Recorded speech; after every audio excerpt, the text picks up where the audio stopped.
I grew up in Athens, Georgia. Oh. In Athens, Georgia, yeah.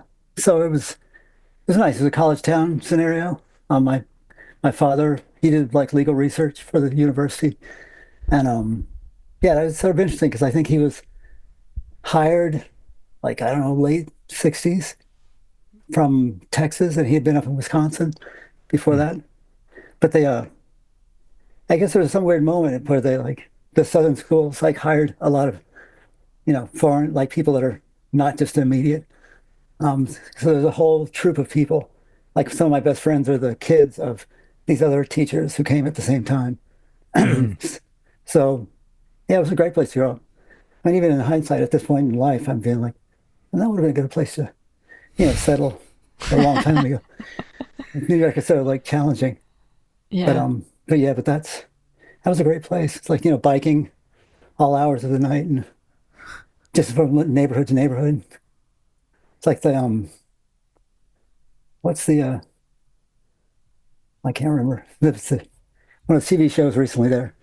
The kids are riding around on bikes like the ET Oh, ripoff. Oh, yes, yes, Stranger yes, yes. Things. Oh, Stranger Things. Yeah, yeah. Yeah. I think that's like it. Like looks exactly like my hometown. Really? Yeah, like the bill. I was actually one day I was like, that is definitely that's Rutherford, or it's like whatever street you thought.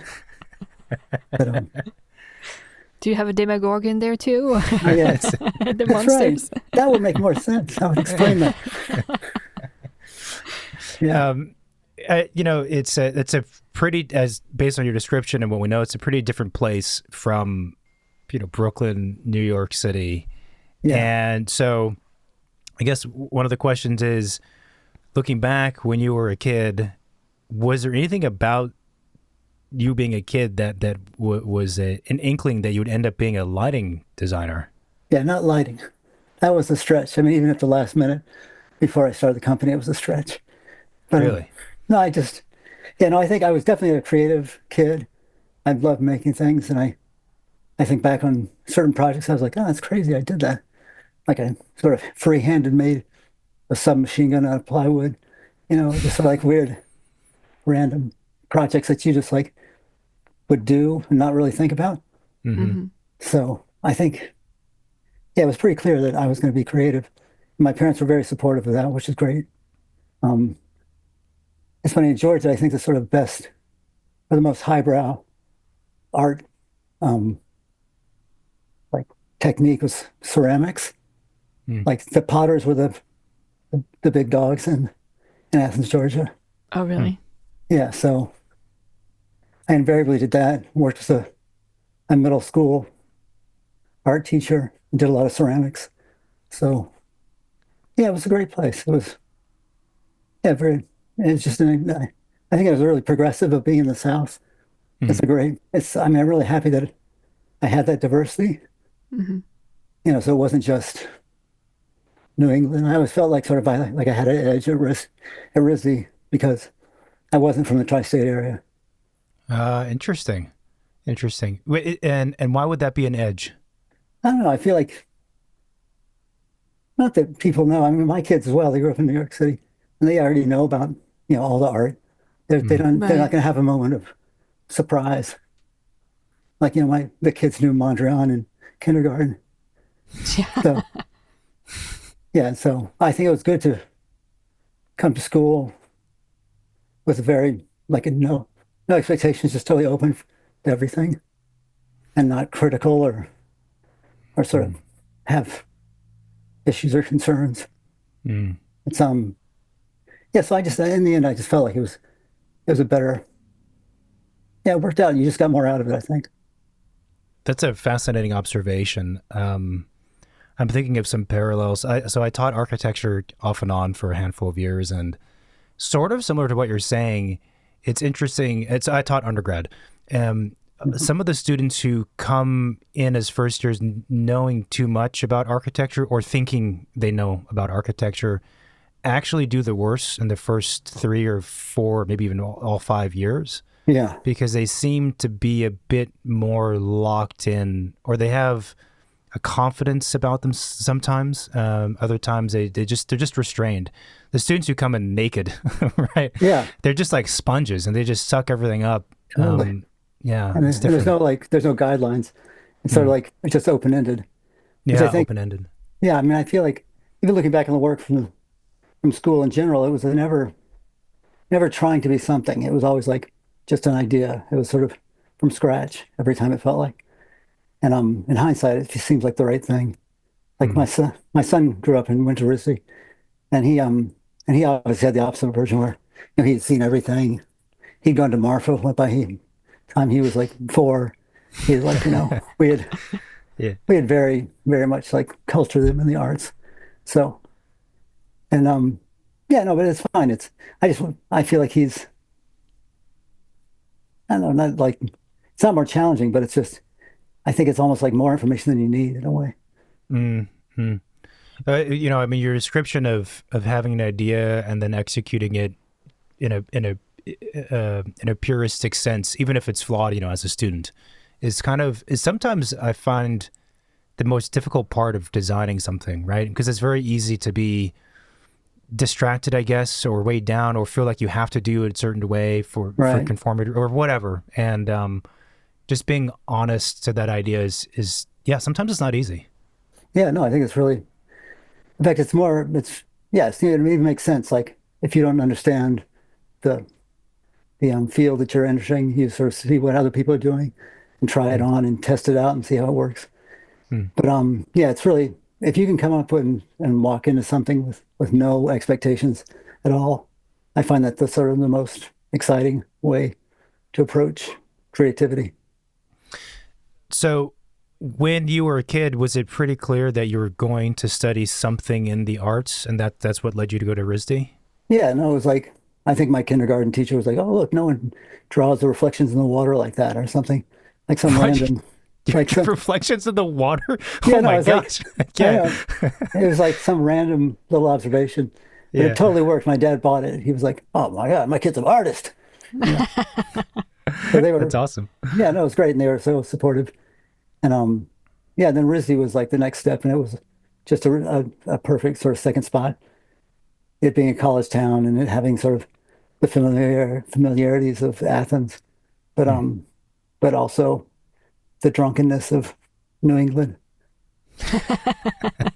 The drunkenness of New Yeah, England. I mean, it was like, I think, yeah, by senior year, I think we found all the dive bars Yeah. downtown we could. And yeah, the one of them used to pick out VHS tapes on every Friday night. So all the bar flies would come in and settle in for the night and drink beer and watch videotapes on the TV. That's very funny. It Yeah, sounds like a good time, Yeah. honestly. yeah, no, it was. Sounds like And Less simple distractions. times. Yeah. yeah, it was good for sure. And it doesn't feel that way anymore. Yeah. Yeah, it doesn't. I mean, speaking specifically of how we consume media, it's just Yeah, bombarded with it all the time if you're not careful. yeah, totally. When I remember that bartender like having, Schwarzenegger movie, Van Damme, and whoever, like Arnold, yeah, something else. And he'd ask the guys at the bar, like, okay, what do you guys want to watch first? And then they all chose the one. And That's awesome. that was good. We have a lot of friends who went to RISD, mostly for architecture, as you might imagine, but I've never been there. It's a Oh, small town. it's a great town. It's a really Hmm. cool, yeah, it's like this like elegant place on the east side where the schools are. And everyone's like put all the effort into the houses and they're all painted and really beautifully fixed up. Hmm.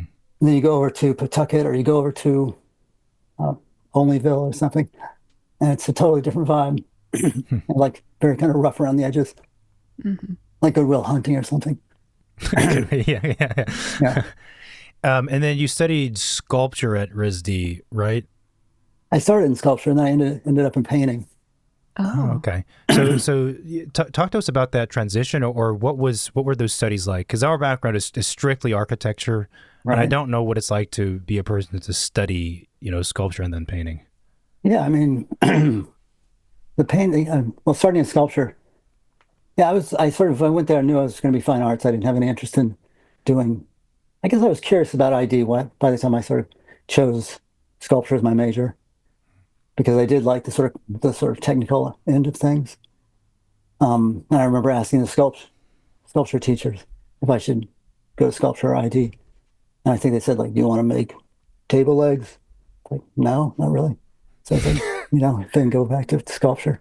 Huh. But it was sculpture was great. I think actually in hindsight, I probably could have stayed in that major. Hmm. But yeah, I mean, but I seem to have the language down.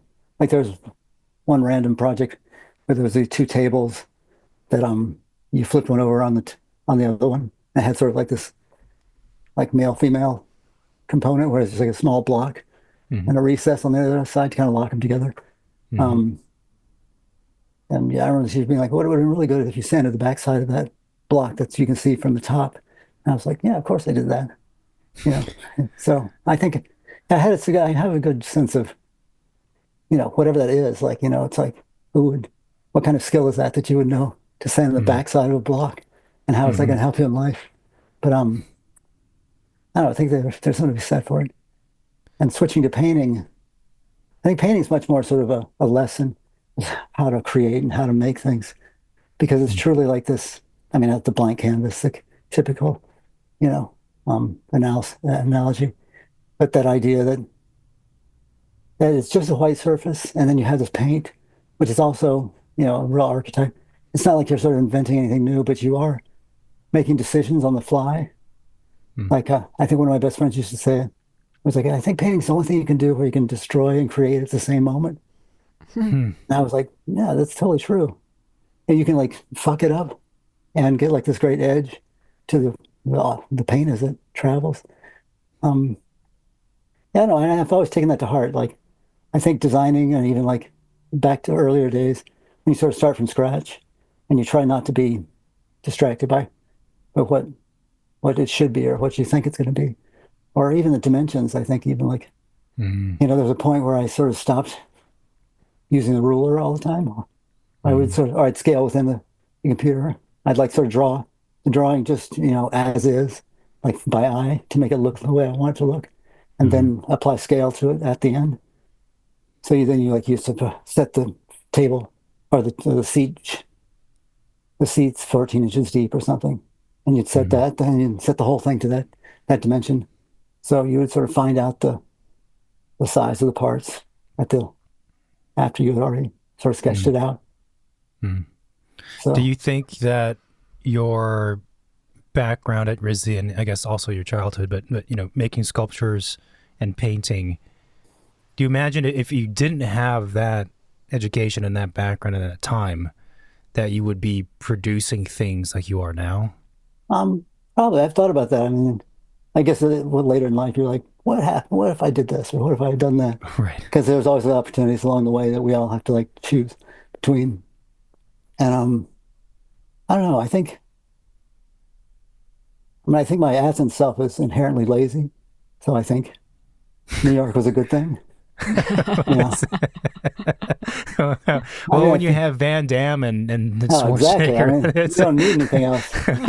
Yeah, but yeah, I think like I probably would have been a contractor. Or I probably would have been like, somebody that makes things for people or something. Hmm.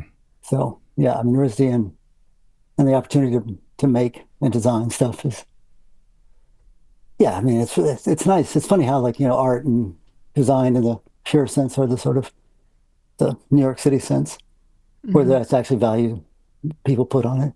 I always remember like when I first went to New York with my portfolio, like I was going anywhere and everywhere, like, decorative painting or crate building or, props construction.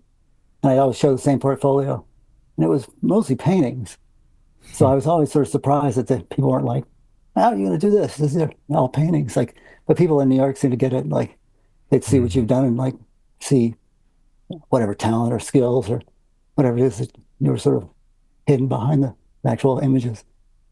And I was always amazed, and like in hindsight again, just how New York can kind of, take you seriously in a way, like Hmm. to be an artist. And if I took that that portfolio even to Atlanta or something, I'm sure they'd be like, yeah, I can't hire you. You're not Right, specific.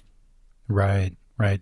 And that story you were just telling of going around with the portfolio, was that after RISD, like you were job hunting? Was that the Yeah, situation? yeah. Yeah.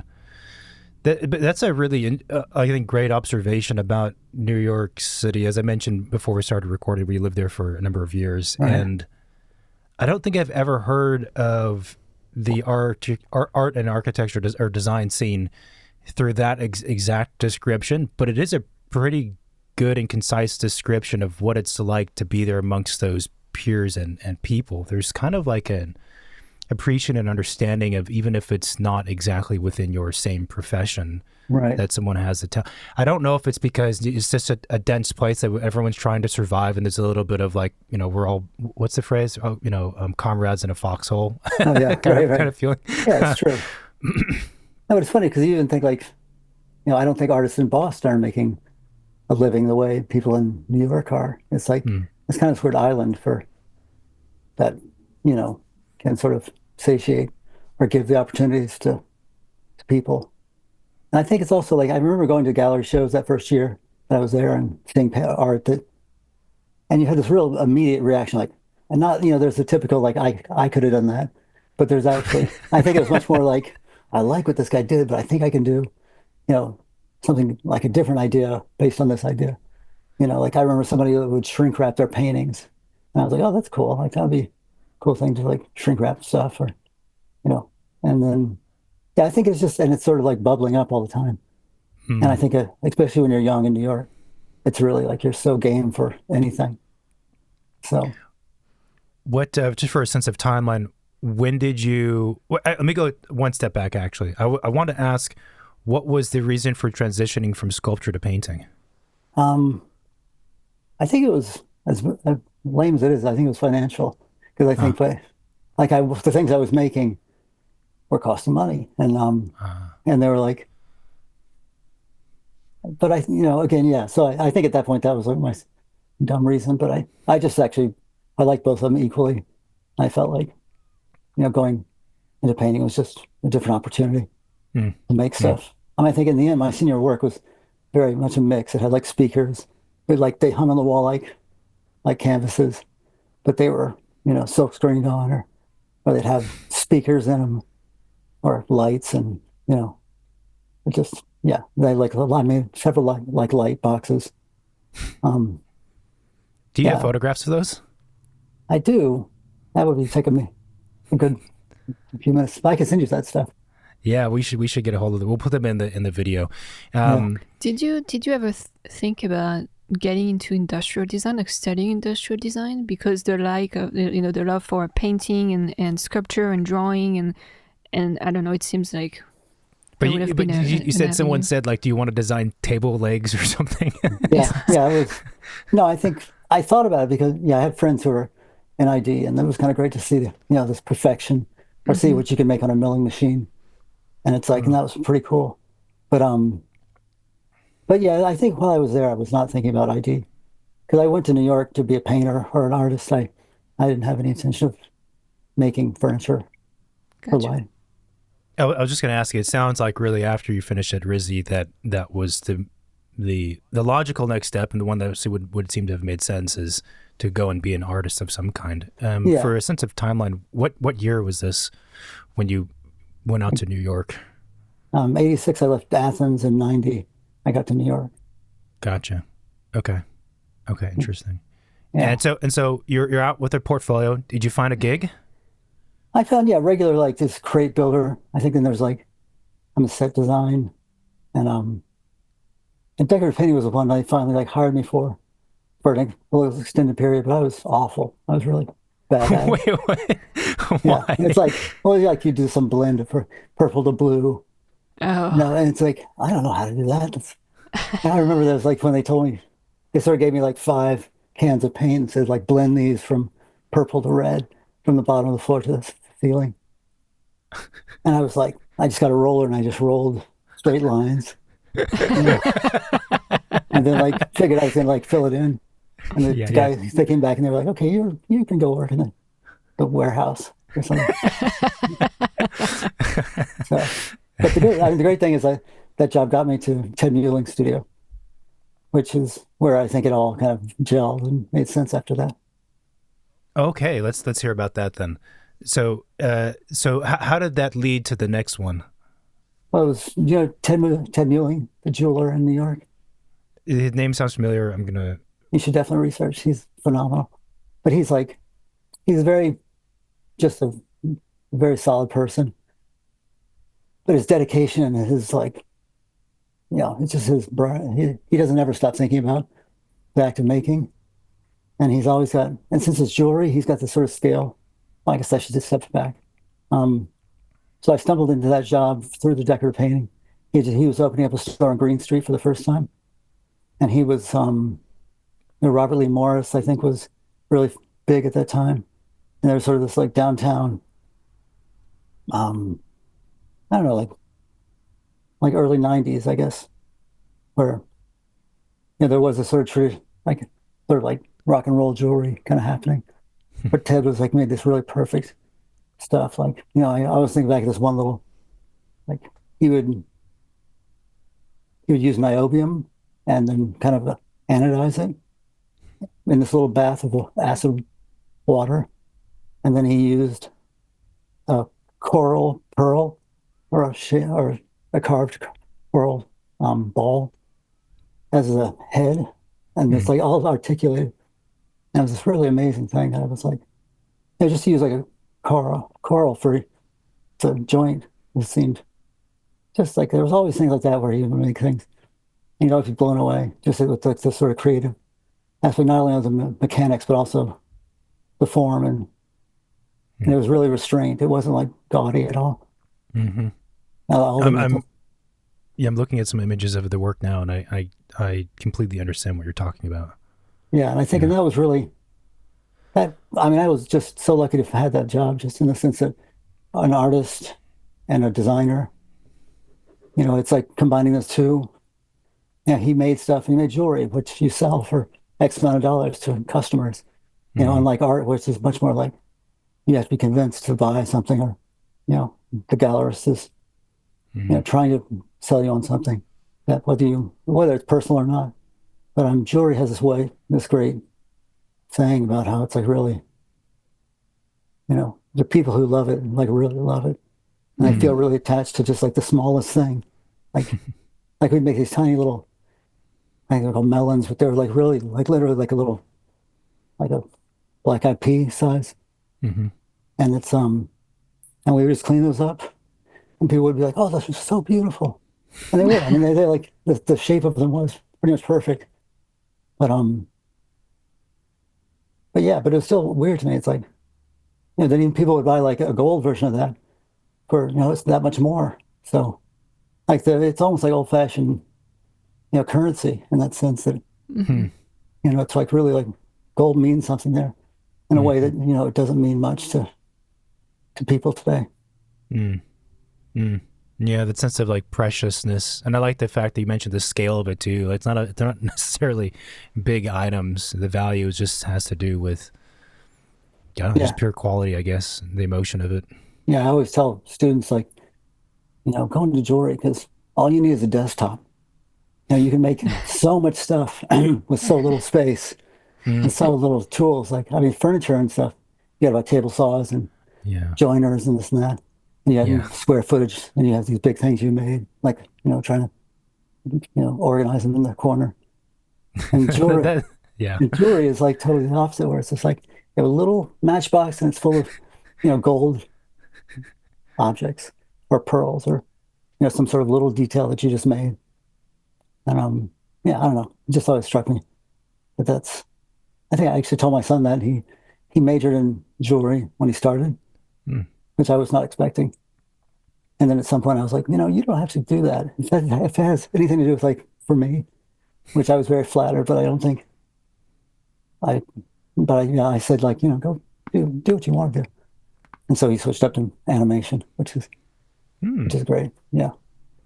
Interesting. Animation also requires not as many tools as Yeah, like table totally. saws, so it still Absolutely. applies. Yeah. Yeah, I'm often envious of I don't know, other design or creative professions who don't like, the work we do is just drawing. So yes, you mostly need, pen, trace paper, Right. printer, and computer, but the thing itself is so far removed. The building is so far removed from Right. that space. It just takes a lot of effort and years and years and years before it gets done. And sometimes I wish there was more immediate satisfaction of making the thing in front of me and then Right. being done. Yeah, no, I think, and that's, I think design, I guess, is that for like that aptitude. I think it is Mm, like, I think plenty of people I know in the design world are architects or, things that, where dimensions matter and form mm. and shape and structure and study, yes, sort of the safety, yeah, I mean, and covers. And I think, yeah, architecture is great. I mean, it's got this sort of like this highbrow aspect of making that, that's exciting. It's exciting. It's a headache sometimes. Yeah. So you're working with Ted Muehling. Did you stay there until you opened up your own studio? I think you opened your Um, studio in the late '90s. Is that right? Or a yeah, studio? I'm not. like 96 or 97. Yeah, we Okay. worked with him for 3 or 4 years. And yeah, and I guess that whole time I'd rented a space down in Dumbo, which is totally desolate at the time. I was gonna Mm-hmm. say Dumbo was not the Dumbo that it is today. Now No, it it's a was like, cool, hip, expensive, super no, expensive. crazy and like super baby oriented Yeah. and it was totally Yeah, random. It felt like so different. yeah. When I left, I was like, I think I've done Dumbo because I was down there for almost 20 years. Wow. Whoa. Um, yeah, but initially there was like nobody there. Like you come Yeah, out on the street at night and there would be this one person, shadowy figure coming down the street, yeah, yeah, and yeah. the guy who had the studio next to you. So yeah, and you always like, but oh yeah. So I ended up I had that, and I kind of collected tools. Why I was doing just random freelance metal work for people, just really random stuff like curtain rods and rolling carts and like trade show things. And Wow. but but in that time I was sort of collecting tools and parts and just kind of making stuff and learning on the job.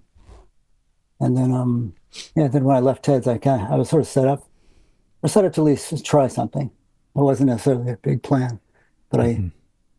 I sort of made this rule that I was like, okay, whatever I got in this room, I'm going to make into something like some sort of collection. And I think and lighting somewhere just kind of appeared around that time, and I really think it was very pragmatic. It was just furniture is too big to make, and Yeah, yeah. and I didn't, and the economics of it was way better than I expect. I just I didn't plan on that, but people pay much more for a chandelier than they do Mm. for a dining table, or maybe not a That's dining table, but like a chair that you buy 8 of or something. yeah. No, that's a good. Actually, that's a really good point because when it gets to decorative lighting, it's borderline jewelry in some cases, and the Yeah, way it's exactly. perceived, I think, and valued. Yeah, I think that's definitely true. Hmm. Yeah, yeah, jewelry for the home is always the, Hmm. and again, I don't think there was that many people doing it at the time. There was just like a few people that I was aware of. And yeah, then now it's become so ubiquitous. It's like every student that's leaving, art school to make chandeliers. So the studio started, and you were doing a bunch of odd jobs, but I'm guessing it was enough to get by to cover rent and Yeah, and food and all that stuff. the rent was $400 at that time. Wow. It's That's like, crazy. yeah, it's crazy. Wow. Yeah, I split it with a friend. So it was like, nice. Yeah, yeah, yeah. and Now it's like 20x or oh, something. easily, yeah, Yeah. yeah, and yeah, but I think I did. I decided to make. I guess the scale of lights were just like the right thing for me. Like to make an object that was, sort of handheld and it was sort of structural and it had the sort of, there was like lots of details you could throw in there. Mm. To, and so yeah, I made a line of maybe 8 or 10 lamps just with the materials I had. Like I bought things at flea markets and like would just change them, modify them completely. Because the 26th Street flea market was really like ground zero for, you know, I think it was like sort of the best. Well, that's where my industrial design, like learning, happened. Hmm. Because you sort of walk down the aisles of the vendors, and there'd either be like a great book about Nakashima. You never heard of him before, but you're like, oh, that's great. Because it was before Google search. Yeah, yeah. Huh. So like every book you found, you were like, felt like you like really had something special. And and then if you bought like there's always like cheap gooseneck lamps, Hmm. and but I would buy those to get the shades off of them, and then like recarve the shape of the shade. So it was much more sort of hands-on and immediate, and then also very there was a preciousness to everything because you couldn't get more of them. I only figured Hmm. out like where the spinner was in Brooklyn. You know, maybe a year that later. But initially it was yeah, just using what you could find at the flea market. I think, and Ted was also the person that was sort of showed that. I always I remember this one thing he was making. I think some I don't know, some earrings of some type, but they were tortoise shell. Hmm. I was like, oh, that's great. They're really beautiful. And he's like, yeah, I got it over in Chinatown, 50 cents each. And he like, and he buy like these. There'd be a huge pile of like tortoise shell combs, and he would just like get them and cut them down and like use the different parts for making a finished piece. And it was so beautiful, it was like, and it's so great that, and so that, like, with that in mind, you can kind of walk around anywhere and be like, oh, no, Hmm. that sewage pipe could be cut off in a 45-degree angle. You can light the inside out, or, I don't know. Like, there's, like, all industrial products have two meanings or two, applications. So I think in that, just in general, like a two by four is kind of like, everyone knows what a two by four looks like, but if you clean off the two sides and make it like square it off, it looks totally nice, you Completely know? different. Yeah. Yeah. And so, yeah, I don't know. I just think that was a great aspect of TED and the flea market. It's a great resource. Yeah. When you started off doing those eight lamps or the fixtures, was that for a client, or did you just decide I'm going to do it? No, I just decided I was going to do that because, I mean, again, when I left TED's, yeah, I had already made a couple, so I sort of was on my way. And then, yeah, it was great. I mean, I've looked back at those pictures recently, and they're Hmm. really interesting. Like just the sort of a circle this big, and you like figure out how like, and you apply like the jewelry things, jump rings for jewelry, and like little rings that hold things together. Hmm. You they just you get a little wooden dowel and you wrap it around, and then you cut them all off, and you get like 20 rings that you can use, and that's a standard jewelry thing. But to do that with lighting or sort of bigger constructions, you start with a large pipe, like a plumbing pipe, and then just wrap 1/8 inch Hmm. steel around it and cut it the same way. And then you have these great, you have rings that you can work with and like bend the front ends of them, and then you make like an egg shape. And it's Hmm. just like kind of great. You could kind of like just through experimentation, like find a lot of great shapes and forms. Wait, were you living? Was it a live work studio space, or was it just a studio? Just studio, How big was the space? Just so we can paint a picture. maybe 600 square feet. Okay, not too big, but Yeah, not too big, big. but a good Yeah, size. yeah. Yeah, yeah. I mean, honestly, was it just you at that time, or did you have folks No, I helping you? won. Oh no, it was just me initially, and that was yeah. I think in the beginning of the business, it was me and my dog. Like like we just and literally I would just drive around Brooklyn and find vendors. Like you'd find a powder coater or a wood turner or something, and it was like I don't know if it's my southern upbringing, but I seemed to get along well with everybody. So like even the kind of roughest edge of the Brooklyn, like powder coater crew, they'd be very friendly and really sweet to talk to. And like you always come in and be like, well, I want to do this. And they'd suggest, how, or go talk to this guy. I think he could help you with that. And there's a real golden age of in Brooklyn. I don't think it's like, no one has like, I think it was just for the few of us that were doing that, sort of trying to make things Hmm. out of what we had available to us.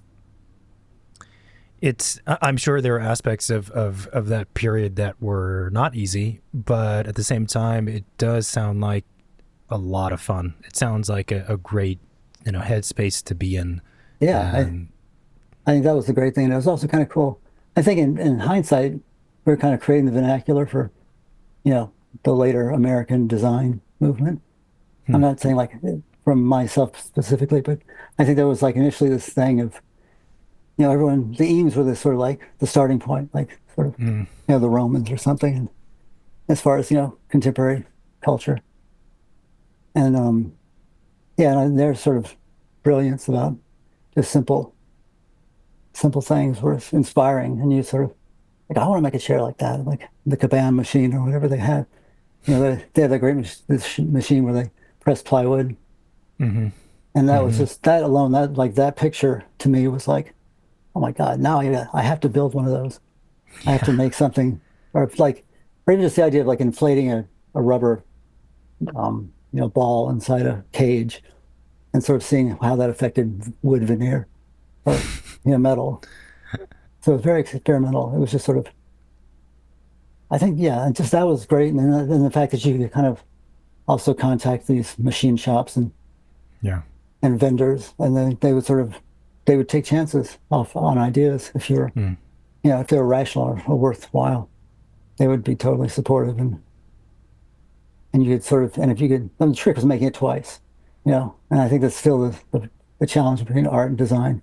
Like Uh, art you can make one and it's fine. No yeah. one expects you to make another one. But design, you have to be able to sort of recreate it. Uh, that's a good point. Did you think that in New York, or I guess elsewhere, that kind of, I guess, place and the people that you kind of described, does that exist, or has that been just priced out? I think it's been priced out. I mean, I think some of those guys that I worked with, I don't think many of them are left. But Mm-hmm. I remember there was several that were like, um, yeah, I hadn't used for a while, and I would drive by, and they would still be there. But I think the whole next generation was just not interested. Like the anodizer I used, his son was like, "Oh, I'm going to take over the business. I'm going to make this thing super profitable." And it's like, no, you're not. There's no Yeah. profit in anodizing. Yeah. So, It's- but it yeah. was like, but he had every intention of like, streamlining the business and Yeah. making these jigs and stuff. But Yeah. in the end, it didn't really work out. Yeah. It's a different mindset. I mean, I understand both angles. I think it's difficult. We're in a different space than you, but I think from what I've seen through our keyhole to the world, we have found places and people and things that will operate like that, but it's not. But it's expensive. So when you play in that sandbox, and the sandbox does exist, but it's a sandbox only if everyone has extremely wealthy clients, that then there's the budget to experiment. Right. Outside of that, I mean, otherwise it's just playing in the sandbox, but having it be affordable, and having that freedom is just less and less rare, if it exists at all today. Yeah. Um, you know, No, I think that's the thing. I mean, even in my studio now, like I've made a lot of stuff over the last 20 years, and I think, yeah, there's points where, yeah, what was I thinking? Yeah. Yeah, just to sort of, and to kind of rebuild that sort of experimentation hmm, aspect of your business, because that's the funnest part. I bought in a kiln, and we sort of got it up and running. But then there's no time to like sort of do the experiments you want to do. Like slump molding is totally interesting. I think there's lots of things that I like to think that there's things that haven't been done. Like, you sort of allow it to droop in between columns, or, you sort of have, hmm, or just have a soft build with like, or have, I don't know, there's lots of, I think any kind of material or sort of production methodology, it's just inevitably, I think, either from just my own experience of going through that in the 90s and early 2000s to, yeah, I don't know, just sort of like just having that knowledge in your back pocket, you're invariably thinking about it hmm. whenever you're walking down the street. Yeah. Um, do do you find ways, or how do you keep that spirit of experimentation, or the practice of experimentation, in your current practice? Now that, I mean, obviously you're at a tier, you're extremely successful, you have a bunch of products. Has it become harder over the years as you've, I guess, as you become more successful, to maintain that playful space? Yeah, no, I mean, that's classic. I mean, there was a 3 or 4 year period in there where it was like primo. they're like, I had people working with me to make the orders, but they could also help make prototypes. Hmm. And so we could really like take chances on ideas. Like the toys kind of came out of that. Just like I always have called the toys a cry for help because at the time I was like, the lighting was like, oh, you're the lighting guy, just, it's like I felt like I was just sort of pigeonholed. And I never meant to be a lighting person anyway. Hmm. So it was, yeah, so it's just, I guess the experimentation, yeah, to kind of keep that alive. And it's really hard to do. I mean, I think Hmm. unless you have like, a large enough scale company where you're making enough money to have that extra little 10% that you can put to Right. R&D and Right. day in, day out. Yeah. Yeah. Um, Sticking with the story. So you create the first line of eight or so items. Um, was it clear once you've made those that this was going to be a, I don't know, a primary direction? Were they sold to somebody? Like what happened next in the evolution of the lighting side of everything? Right. Yeah, there's this store called SHI, Uh, on Elizabeth Street. Um, before Nolita really sort of, even I think before that name existed. Um, yeah. Okay. but they she was great. She was just like, and I was ridiculous. When you think back, I was selling these lamps for like $100, $150, which means I was making 20 bucks on them. Something, Yeah. yeah. And sometimes they order five, and I feel like it was a godsend. But But yeah, that's sort of the first step was to make them for that place. I think in the tripod, the standing lamp, that was the first kind of breakthrough moment where I had started showing at a place called Troy. Troy Halterman had a space. I had a really beautiful store on this was this was Green Street, right near Houston. And he was sort of there's only like three design stores. There was like Modern Age, maybe Capellini had his place uptown, but not Capellini, Conrad's. And yeah, so I think I think this I don't know, I guess so the evolution of the story was I was selling to and Troy. I guess Troy, that was the thing. Yeah, the tripod lamp, which I had my first intern, Hmm. and I was like, and I drew a picture, and I was like this big, the classic like cocktail napkin drawing, and this kid was really great, Bruce, and he just sort of looked at it, and he sort of did use the scale rulers, and so measured like if this is how high do you want this to be, and then he just sort of constructed it all from there on paper, and then he and I built it, and it was like in solving problems like the wire catch. Like it had a little sort of like hidden box down in the bottom of the three uprights where did all the wiring and it transitioned from, one pipe to the next. Um yeah, it was always like, solving those kind of problems. Like, the legs on the floor had to be solid to have a little weight to them. And all Hmm. the pipes going up were hollow. So you Hmm. had to figure out a way to kind of get that miter cut, finish perfectly, Hmm. and then create Hmm. sort of a jig that you can put it all together. And but that was a moment I think, and that was that was the first thing I sold for like $800 or $1,000, Wow. and that was great. And they started selling one a week, and it was Wow. and that was felt like, oh my God, this is like crazy. And at the same time, I was had like custom projects. I remember my first custom project. They were like, I think I got a check for $8,000 or something. And I was like, I can just leave New York now, man. I just totally succeeded. Yeah. I've gone farther than I ever expected to go. So Yeah. Yeah. yeah. Do you remember what that first custom light was like? Yeah, no, it was again another amazing opportunity that New York, I think, is probably a big partner in. But I had this woman who I met Hmm. at the first ICFF that I did, which is also kind of a classic story. It's like I had one shelf at the ICFF, like and it Amongst the was sea of yeah. yeah, and Yeah. so it literally was just like some columns and one piece of wood and like 10 lamps on them, and I was well, of course the best strategy of all. I was right by the bathroom, so. Oh. It was just That's like, actually yeah, I know yeah. it's embarrassing, but at the same time, it actually worked. Like Yeah. everyone came by, and I think that they saw the skill and the sort of the eye, everything, sort of the proportions and stuff. And this one woman was like, I have a project that I want to work with you on. And it was like a Tribeca loft where somebody had the whole top floor of a building. And Wow. they just kept being like, we need a lamp right here. It's like a defunct elevator shaft. And it was like 30 feet high. Wow. And that was ridiculous. Like that. The mobile that we still sell today was developed for that space. But I had to like drop the cable in before they'd finished the ceiling because I couldn't get to the top after that. Mm-hmm. So I just remember I rented like a 20-foot ladder and put it on top of God. my Volkswagen Beetle. I remember trying to like lift that up there. I mean, I think the union guys finally like helped me hoist it up. But it's Yeah, just, they probably thought this person's gonna kill themselves. yeah, no, definitely. I am so Yeah, lucky not to be, you know, yeah. missing an arm at this point.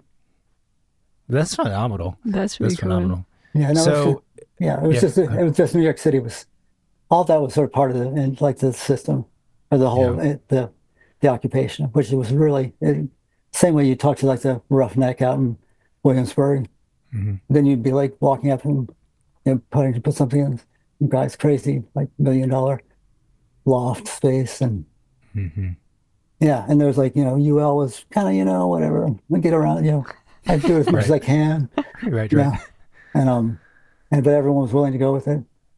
Because again, it was like, I mean, yeah, even like hindsight, I was making that stuff and it was all safe and everything. I definitely don't, I think I didn't, I was, aware of that. But yeah, but for people to just be willing to accept like a 23-year-old, 4-year-old person Hmm. to like come in and like hang something from over their heads in their, in their Yeah, library. yeah. So, That's probably what makes New York now, or certainly that time, great. Though it's that like intense urban fabric that just everyone's tied together through subways, right? Even if yeah, they're in completely different geographic places or financial places. What are totally. the opportunities? Yeah, Kind of like the Oh, right time, the right space, yeah. the yeah. right people. Like it's amazing. Yeah, no, it is. It's really, and it was also special. I don't think, the wealth gap wasn't nearly as big. It was still big, but Yeah. it Yeah. was somehow you knew rich people and they were actually pretty fun to like sort Yeah. of like they would be, I don't know, buying dinners and stuff for whatever it would be. But you'd have like it felt more connected in a way. Hmm. Like now it feels Hmm. a little more isolated.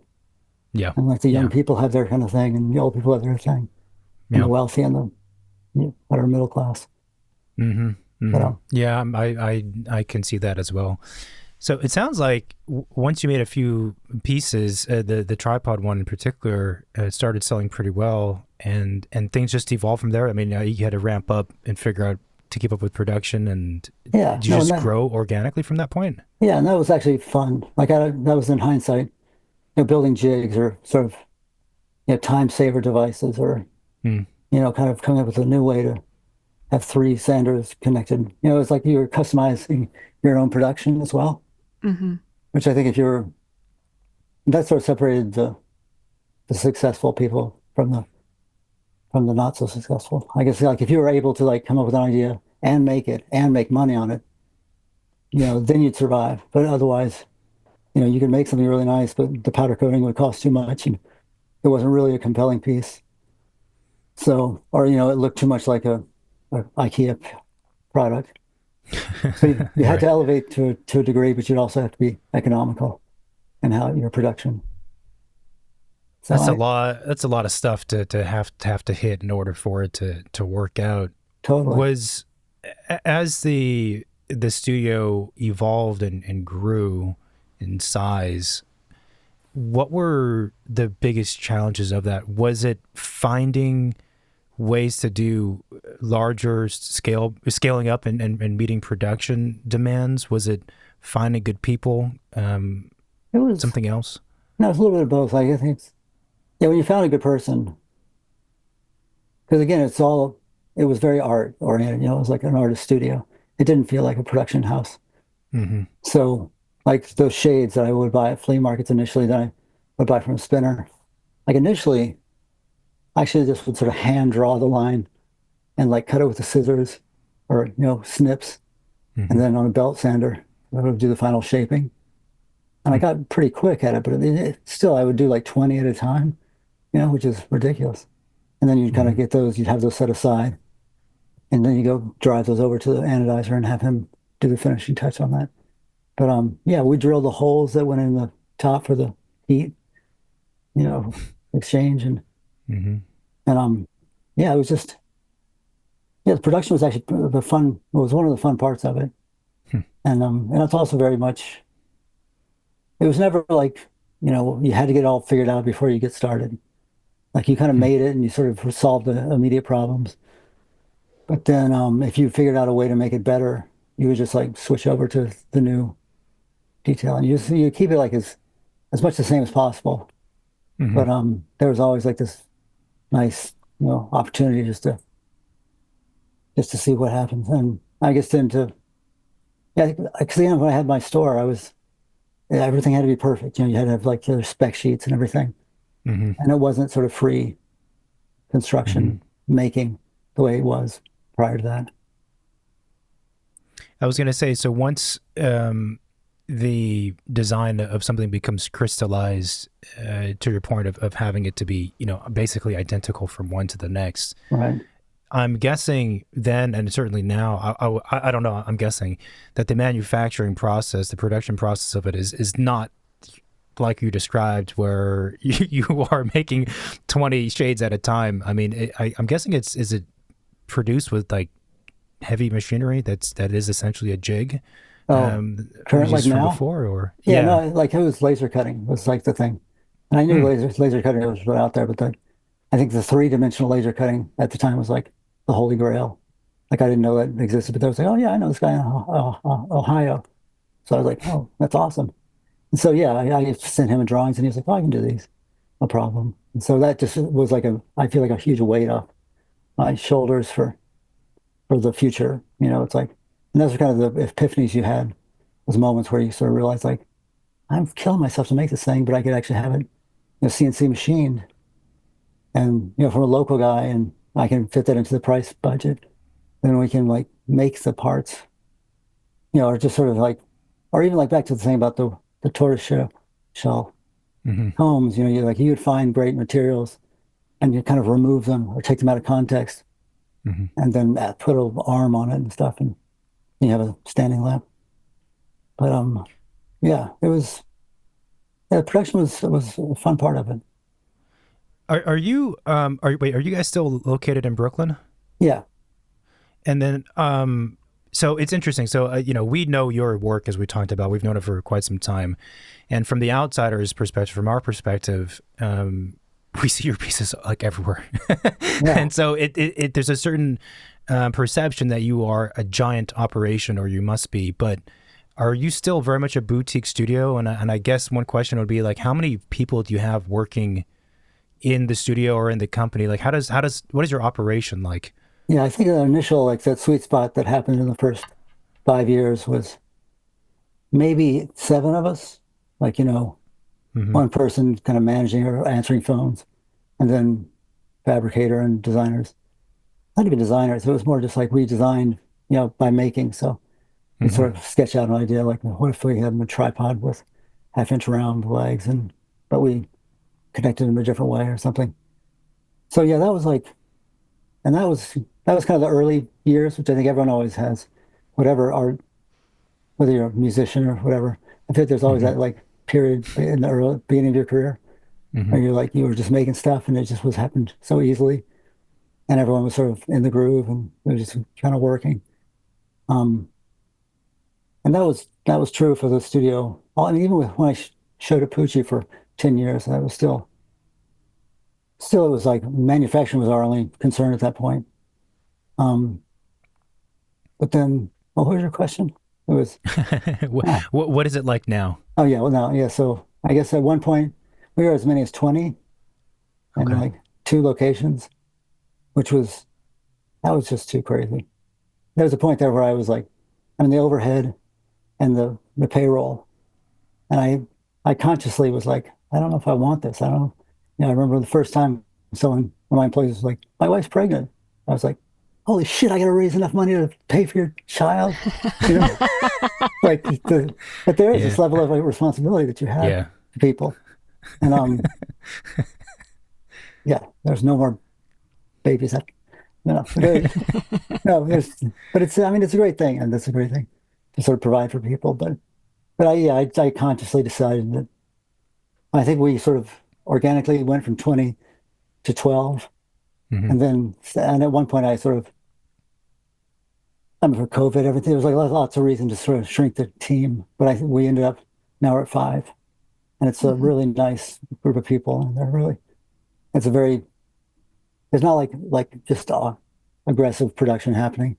It is much more a boutique kind of vibe. And we're a lot smarter. So the things that the parts that are made just, in-house with the machinery we have. And Really?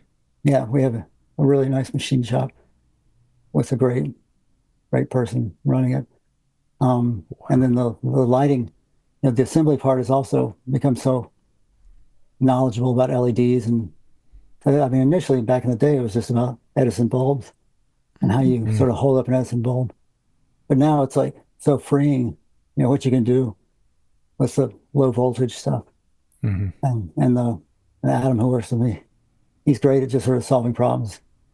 I mean, that was always the fantasy for the businesses. Since you're lighting, you're like, what if I want to light up this whole thing? Or what if I want this like stick to glow from the inside out? Hmm. There's like, you can actually consider doing that now because, Yeah. LED strips are so tiny or the They're copper. so small. Yeah. Yeah. So small. And this new thing we're doing, it's like we're kind of sandwiching these copper taped lines of low voltage. And it only works as you assemble it. Like the parts kind of electrify the next part. Hmm. So yeah, it's great. And yeah, and again, it's much more satisfying and fun. It feels much more like art or sculpture at this point. Do you guys still do custom light fixtures? Yeah, we do, but I mean, you really have to find someone who wants to Yeah, be part of that partnership. yeah. Hmm. Because I mean, even I totally fall for that. The minute someone's like, "Hey, we should do this," like, I'm in. But but then you stop and you're like, "No, that's crazy. That's going to take like half a year to do." Or you Yeah. have Yeah. to, you know, get custom LED boards made or something. Yeah. So But and do you yourself still make and tinker with things? yeah, I do. Yeah. I think that's again the kind of decision I made.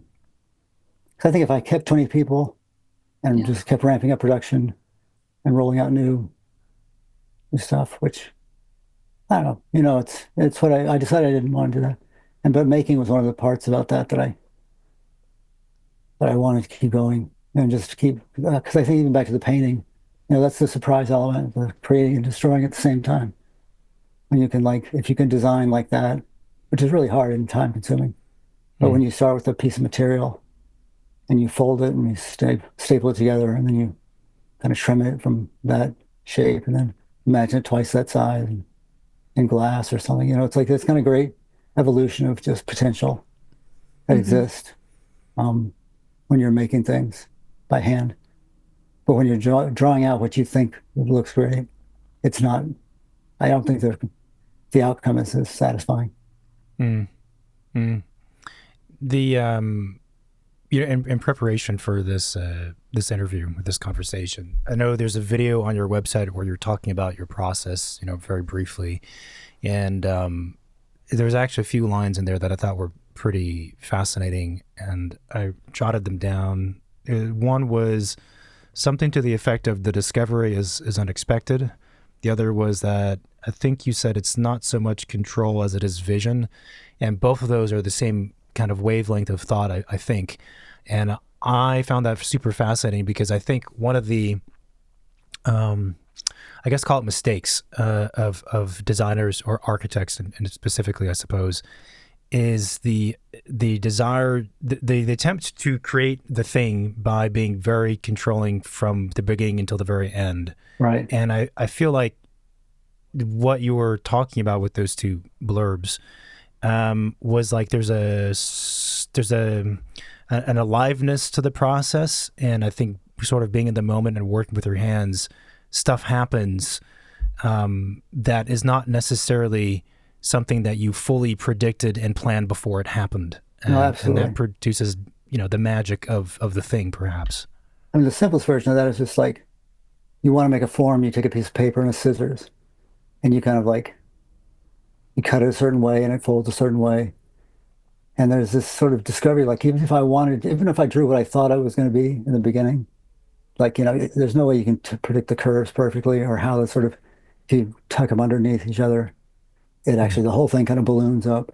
And then, but if you add like 3 more inches on the front end, it actually starts to droop. So you kind of have this like really, you know, tactile experience in designing that way. I think it's hard for a lot of people don't, I mean, I was about to say they don't have the faith in the final outcome. I feel like so often, right, when I've been working with employees or designers in the past, they're like, we can't do that because that looks like this, or that's going to fall over. It's like, well, we're going to figure that thing out when we get to it. Like we're going to solve Yeah. that problem when that problem comes up. But I don't want to like not do this because that might happen. You Hmm. know? Hmm. Yeah, there's an aspect of, I suppose, it's suspending disbelief, Yeah, or um, just faith. It's really just like faith. you and Mm. yourself, like like I trust that my abilities will solve that problem. Yeah. Or like or even the sort of backstory or looking up a research. I mean, Google is great now in the sense that you can be like, how do I melt a piece of ingot? Or and it shows some guy in the backyard with a blowtorch. Yeah, yeah, yeah. So and those are great. I totally love those kind of things because it's great that I mean it's just to share that technology. But I do totally believe in the sort of like again, I got the kiln and the slump molding or just burning stuff. I just want to like sort of let's see, if you got it up to 400 degrees, how with a piece of aluminum, would that change it? Or and I have some just a few experiments we did. There's definitely interesting stuff for like, the scale, like the sort of surface of a steel um, shade will kind of, scale, become the scales and sort of like, the miniature layers of steel kind of start to bubble up and fall off. Hmm. But yeah, there's Hmm. whatever. There's just like it's lots of things like that. So What amount of the R&D, the researching that you're describing, the playing, let's say that your experimentation, what amount of that funnels, let's say, directly into a design, a product? Like, is it like what? I guess the yeah, like, what's the return on it? Not that it's so relevant, but I'm kind no, of curious. Like, is it I think it's totally fair. It's a good question, and I think not that I want to admit it, but it pays out fewer times than it sure? it works. And I think the experimentation and the sort of search, I definitely feeds your just way of thinking about parts. But it is hard to get like, yeah, a scaly piece of steel and gain like inserted into the side of a desk lamp or something. Yeah. So I think I don't know, for me, maybe it's just personally, but I think material is really compelling, and like obviously that's like one of the design things. But I really think Hmm. it's like leather versus Lexan versus um, parchment paper. Like those three things they're related physically and like, Hmm. but they're not anything like each other. So the applications are always much more unusual. And yeah, I don't know. I think it's the partnerships and the collaborations and finding that person that's like, I guess that's the thing. I've stumbled on things that work well, but you need someone to sort of help you get it out there. Hmm. Um, because yeah, in the end, people are just like sort of looking for you the thing you're good at and they like Hmm. about what you do. Hmm. So Hmm.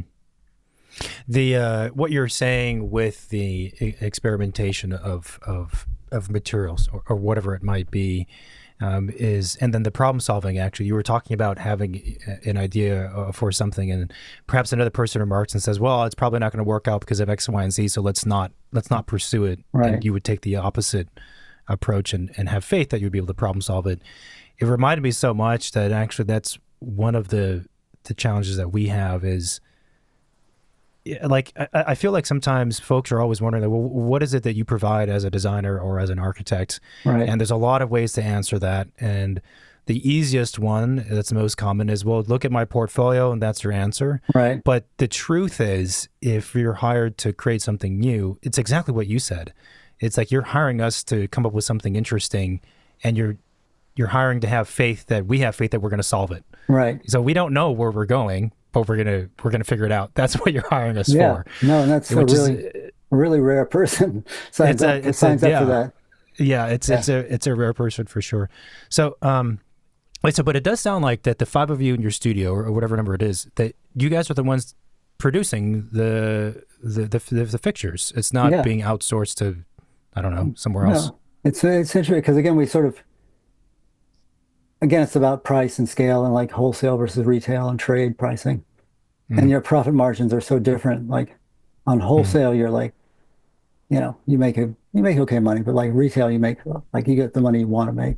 When we see all of your products, and we see it on the website and wherever else, you kind of have this imagination, like maybe because of the way things work now, we click a button and then it arrives.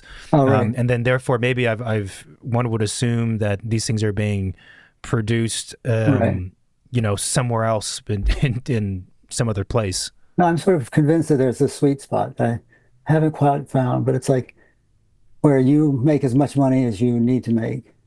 Or, it's almost like you start with like, how much money do you want to take home? Okay, now let's take the next step. How much do people cost to have them work for you? And and I've always wanted a sort of small studio and not been like a big giant warehouse. I mean, I love Tyler Hayes and he does amazing stuff. And he's so inspiring in the sense that, he owns like 4 buildings and he's, dug the foundation out of one to find the clay that he's making his pots with. But it's also like terrifying to me to have like 80 people working for you. Mm. And so I consciously chose to sort of keep it small scale and tight and and in the end, now the products, I think you're right. They do sort of show that, like the machinist, Alex is so good at just like even if it's a modification of something that already exists. But yeah, invariably it used to be just the shades that we would have made outside, but now we're having now all the little components are as well. So we have our stock of each item. Gotcha. So I mean, it is manufacturing in a sense, but we actually do a lot of the finality now, which gives you opportunities to do like maybe ridiculous things, but sort of fun things. Like there's parts that we've made where you're like, no one knows what's going on inside that ball. But right. I mean, they're not even like ever gonna know because it's not like they'll never open it one day and be like, oh, look at that. Yeah. But I always equate that with the Italian, craftsman who would paint the dome in the church, then they take the scaffolding down, and then just no one would ever go up there again. It was just like, that guy painted it probably perfectly because he painted it for God, but he didn't, he didn't need to see it again. Or, and I think it's such an amazing idea, the sort of thought of like, the human aspect of that and the creative, the maker. I mean, it's great to look at your stuff and sort of be proud of things, but it's also kind of remarkable to just like to make something and never see it again. I think actually at one point David Byrne bought some chandeliers from us, and everybody in the studio wrote like on the inside of the hubs, like, "Hey, we love your music," and then we closed it up. That's awesome. And he'll never know. But it's in there. Well, someone can forward this. That's a good idea. Putting secret messages and things you make. Exactly. That's really cool. Yeah. So no, it's cool. It is cool because even just to take that thing apart, because it's all just really hyperlogical once you sort of see how it comes and what the parts are doing. But it's whatever. It's a nice added feature to the poetry of it. It's fun. Yeah, it's funny about that idea, that philosophy, the one of the craftsperson or the maker. It's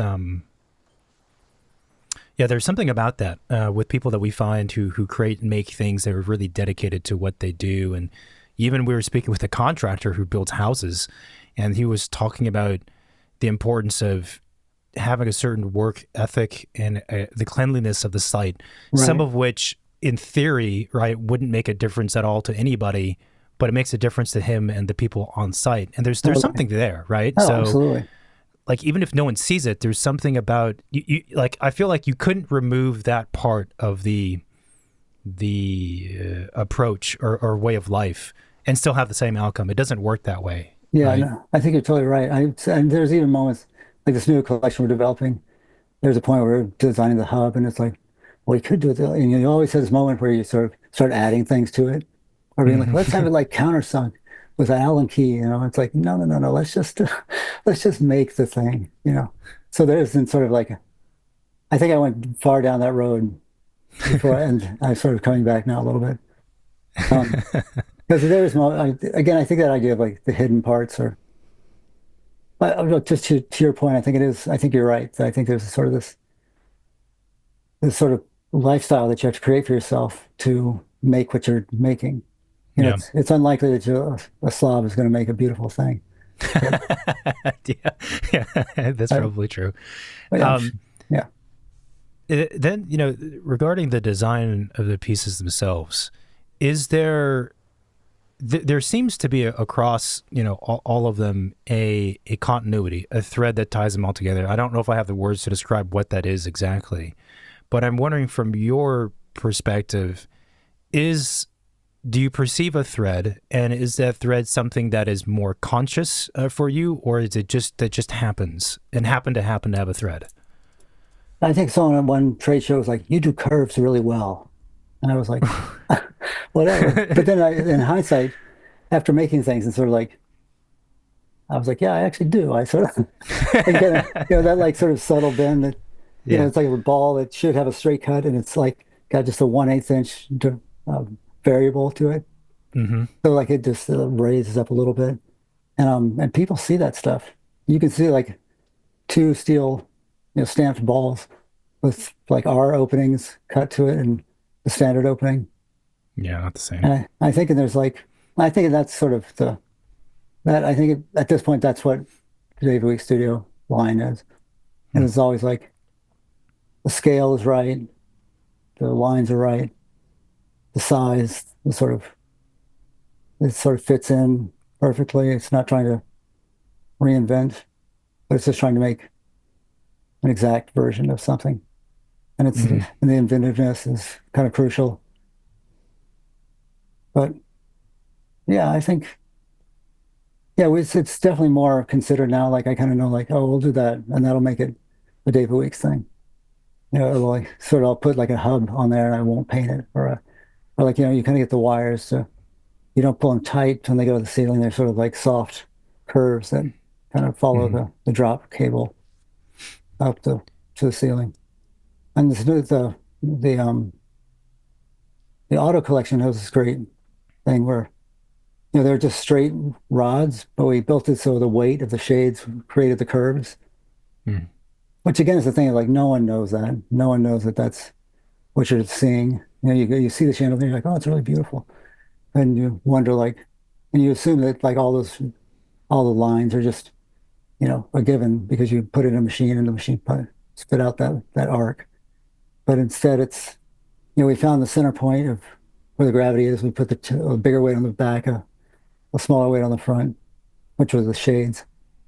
And then we actually did this whole table of tests where it would be like 8 feet, 7 feet, 7.5 feet. And the curve would sort of be more or less subtle as you sort of extended it out. And there was a sort of maximum size. It was like, once you got to 12 feet, it was just teetering on, just like folding on itself. Hmm. Um, yeah, There's this kind of old adage that to do minimalism or simple designs is actually really really difficult to do, or modern designs, because it's you can easily fuck it up. you yeah, can you totally. can try to do something simple, it'll look horrible, but it's not quite. Maybe that person, it's hard to know why exactly it's not right, but you can feel it. Like to your point, I think even for the average person, the customer or the client, they can sense it too, but they might not be able to say why one thing feels good versus another. So my question is, and maybe this is more for like aspiring designers listening, what is it that allows you to create pieces that are in that sensibility, but do have this feeling of exactness, that it is perfect for what it should be, and it's Right. not off. Like, is it just talent? Yeah. Is there certain water that you're drinking? Right? Yeah. A special recipe of, yeah. Yeah. I mean, I know. Maybe you don't have an answer to the question, but I know No, people who are aspiring, want to learn and want to know, like, what is it about the process or you, or what leads to that magic? I don't know. I'm sure like maybe I had a good eye, like just born with, but I think the sort of real, to apply that is, is everything. It's like, oh, you knowing the computer, knowing like I use this Vellum, which is old fashioned drawing app, but I was working with someone on Rhino the other day and he's trying to make this curve. And I was like, no, not like, you set your points, where you sort of Mm, stretch and I can, you can tell like if you put the dot there, just slightly above, you're gonna get like a hump on the line. So, hmm and it was funny talking to him. I was like, no, not, I was sort of guiding with him and sort of pointing out where I would put the dot. And eventually it like cleaned it up and it's like a perfect arc. It sort of like just comfortably goes from one corner to the next. And I think it's for one, it's not laziness, but it's like I think I mean, even doing that day, he'd be like, "That's good," and I was like, "No, it's not good. You gotta try a little more." And you could see like, but look at that hump right there. Like the curve doesn't sort of do a full smooth transition from one place to the next. right. And I think, and that's just practice. Mm, And and again, I like the idea of like having the material make those curves as well. So you're sort of, it's not you dictating it, but it's actually kind of letting the product breathe and do what it wants to do. mm, mm. I like that. Do you have a favorite piece Of that you've yours, made? or just in Or general? yeah. Like Um, a favorite. I guess the question would be like favorite industrial design thing. yeah, I'm trying to think of what would be like the Porsche 911 is one of those things. It's the old version, although it's kind of popular now. But I was trying to think of like something. Well, I have this funny spatula. It's kind of, I think it's a vintage, like probably early 1900s. And it's the simplest thing. It's got a little sort of spring wire for the handle, and Hmm you squeeze it, and the spatula part flips, so you can kind of like flip hamburgers without turning your wrist. Oh, what? Yeah, That's but really it's cool. like it's so old and so crazy, and like, I mean, those are things I love so much. So we mm have an egg beater that's made completely out of like flat sheet metal. hmm There's no like there's no casting, there's no round solids in there at all. So it's just like somebody actually figure out how to like corrugate a circle die cut, or just probably not even die cut. I mean, I don't know. I just think there's a sort of madness that goes along with design and making. It's like one of the most satisfying parts of it. We might need Um, to get photographs of that. Of that spatula. I'm oh very yeah, intrigued. Yeah, Yeah. yeah. yeah. It's funny. We had friends over one weekend, and I just did it, and they were like, "Holy shit! What is that?" I just yeah, and it's stuff like it's got to be 1910 or 20 or yeah. something. It's like this. That's cool. The final question from us for me is, and you kind of talked about it already, but what's next for you guys? What's next for you? I think aging. No, no. So, well, it is a hard time because it's a decision.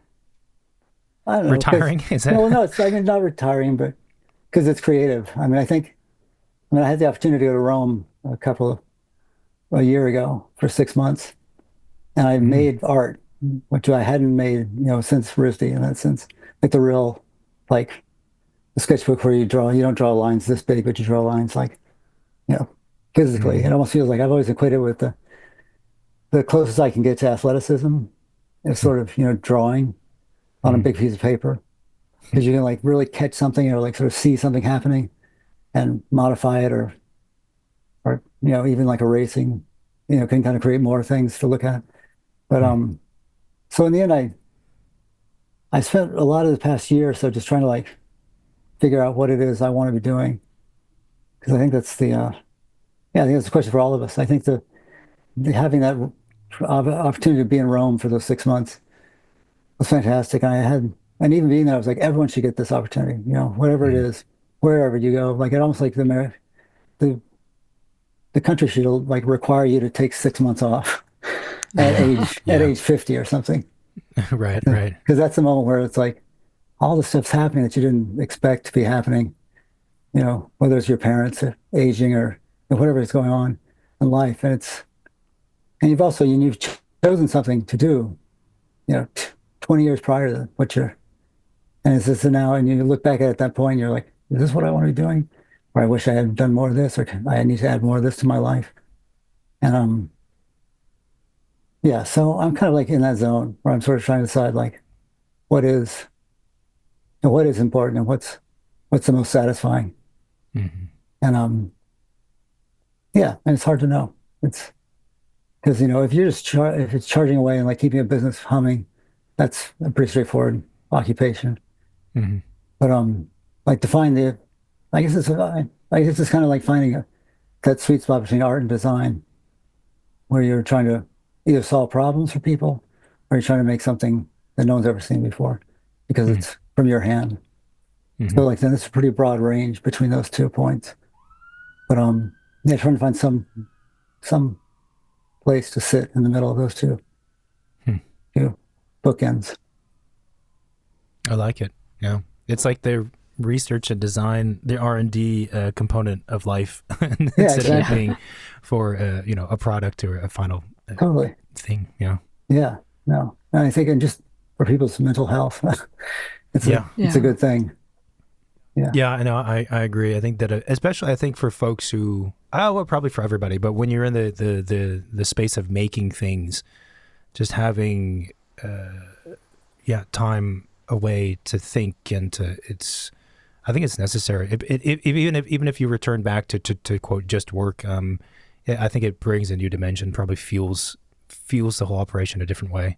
Yeah, absolutely. And then just to see, I mean, being in Rome it was special. And again, being an artist, that's of course the place you should be. And I'm Mm. sure that I don't know, where like for, digital people, like there'd be another sort of location that would be sort of transcendent or sort of compelling in a way that's not like the old school of Rome. Mm. But but I think yeah, again, I just believe it'd be great for people to sort of find that, even if they're like financiers, like to sort of take a stop and be like, okay, you have enough cars. Let's just take a break for a second Yeah, and sort yeah, of decide it's yeah, like, are you where you want to be, you yeah. know? And are the people around you the people you want to be sort of surrounded with? All right. So next on the agenda for us is to take 6 months off in. Exactly. Is it? Go to Rome. Yeah, yeah. Rome's good. Yeah. No, it's totally, Sounds good. yeah. No, I had a friend who like did, after I got back, he was like, I'm going. I'm like, and he flew, Yeah, and he set yeah, up I'm sure. 6 weeks and he picked like Ah. 4 cities and Hmm. stayed in each city for, a week or two. Hmm. So it was great. And he like loved it. They had a great experience. And like getting up and having breakfast in a place that you've never been before for Mm. 5 days in a row, which Mm. is different than just coming in there for 2 nights or something. Mm. You know, to really get a taste for your surroundings is pretty crucial. I love it. David, thanks so much for making the time Yeah, on a Friday for this conversation. Despite all the technical issues we had, we sorted those out, made it absolutely. through. It's time for happy hour. Thanks Yeah. so much. This was really enjoyable. No, it was great. It was great talking to you guys. Thank you so much for having me. Hi, everyone. Thanks for watching this video on YouTube. If you like what we're doing, then please support our show by hitting that subscribe button. You can also find us on most of the social media, Facebook, Twitter, and Instagram. We're mostly on Instagram. And you can reach out to the hotline, 213-222-6950. You can send a text message or leave a voicemail if you have any reaction to this recording, any questions you might have, or guest suggestion. Feel free to send it our way. Cool. Thank you for watching and see you next week. Thanks. Bye. Bye-bye.